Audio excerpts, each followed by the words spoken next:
রসিক গোপালের পুরস্কারের ভাগ দেওয়ার কেরামতির একটি মজার কাহিনী এবার শোনা যাক। একবার মহারাজ কৃষ্ণচন্দ্রের সভাসদ ও আত্মীয় স্বজন পরিবারবর্গ নিয়ে তার বাগান বাড়িতে আনন্দ ভোজের বন্দোবস্ত করেছিলেন। মহারাজের ইচ্ছা সেখানে আজ সারাদিন আমোদ প্রমোদ হবে। রাজা সকলকে নিয়ে খুব সকালেই যাত্রা করলেন। গোপালকেও সঙ্গে আসতে বলেছিলেন। গোপাল বউয়ের মুখের কথার জন্য বাজার করে না দিয়ে যেতে পারে না।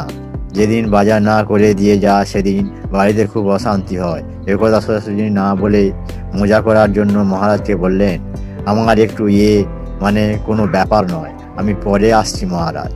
আপনারা সব আগে যান, আমি পৌঁছবো সামান্য বিলম্বে।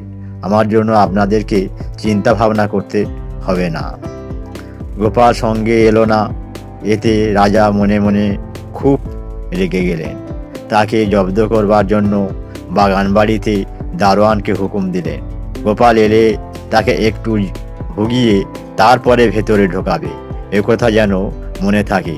বারবার বললেন দারোয়ানকে যেন তার ভুল না হয়। প্রথমে বলবে, যারা পরে আসবে তাদের ভেতরে আজ ঢোকার কোনো হুকুম নেই। এই বলে মহারাজ হুকুম দিয়ে ভেতরে চলে গেলেন। গোপাল খানিকক্ষণ পরে এলো। তখন দারোয়ান পথ ছাড়ে না কোনো মতেই। দারোয়ান বলে, মহারাজের হুকুম, যে দেরিতে আসবে তার আজ ভেতরে যাবার কোনো উপায় নেই, অতএব আপনি ফিরে যান, তাছাড়া আমি কিছু করতে পারবো না। গোপাল বুঝলে তাকে জব্দ করার জন্যে রাজার একটা কৌশল মাত্র। সে দারোয়ানকে অনেক খোসামত করে শেষে বললে, তুমি বেশ ভালোভাবেই জানো আমি রোজই মহারাজের কাছ থেকে কিছু না কিছু পুরস্কার পেয়ে থাকি। তোমায় কথা দিচ্ছি, আজ যা পুরস্কার পাবো অবশ্য তার অর্ধেক তোমার জন্য। দারোয়ান ভাবল, মহারাজ তো গোপালকে ভেতরে যেতে একেবারে বারণ করেন নাই, তবে এ সুযোগটা হারাই কেন? অর্ধেক পুরস্কারও পাওয়া যাবে, এদিকে গোপালকে হাতে রাখাও যাবে, কারণ বিপদে আপদে গোপাল রক্ষা করে বুদ্ধি দিয়ে। গোপালের বুদ্ধি না নিলে চাকরি বজায় রাখাও ভীষণ দায়। তখন পুরস্কারের লোভে দারোয়ান মনে মনে ভাবল, মহারাজ গোপালকে ভিতরে ঢুকতে দিতে বারণ তো করেননি, একটু শুধু ভোগাতেই বলেছিলেন মাত্র, তবে গোপালকে যেতে দিলেই বা দোষ কি? যেহেতু গোপাল রাজার প্রিয় পাত্র, গোপাল ভেতরে ঢুকেই হইচই গোলমাল শুরু করে দিল। একে গালি দেয়, ওকে মারতে যায়, তো ওকে ঠেলে ফেলে দেয়, তুলকালাম কাণ্ড। মহারাজ বিরক্ত হয়ে বললেন, কি আরম্ভ করেছো গোপাল? এলে তো দেরি করে সকলের পরে এসেই আজ মেজাজ হাতে খাচ্ছ কেন? চুপ করে থাকো। গোপাল মতলব করে এসেছে গোলযোগ বাঁধাবার জন্য। সে রাজাকেও খাতির না করে সোজা জবাব দিলেন, গোপাল সব সময় এরকম মেজাজে দেখিয়েই থাকে। মহারাজ, আপনার যদি পছন্দ না হয় সোজাসুজি বলুন, গোপাল এক্ষুনি চলে যাচ্ছে আপনার মুলুক ছেড়ে ভিন দেশে। যত বড় মুখ নয় তত বড় কথা, রাজার মুখের উপর এত বড় অপমান। রাজা রেগে গেলেন ভয়ানক, হুকুম দিলেন, এক্ষুনি 100 বার কান ধরে উঠতে বসতে হবে সবার সামনে, এবং 10 টাকা জরিমানাও দিতে হবে।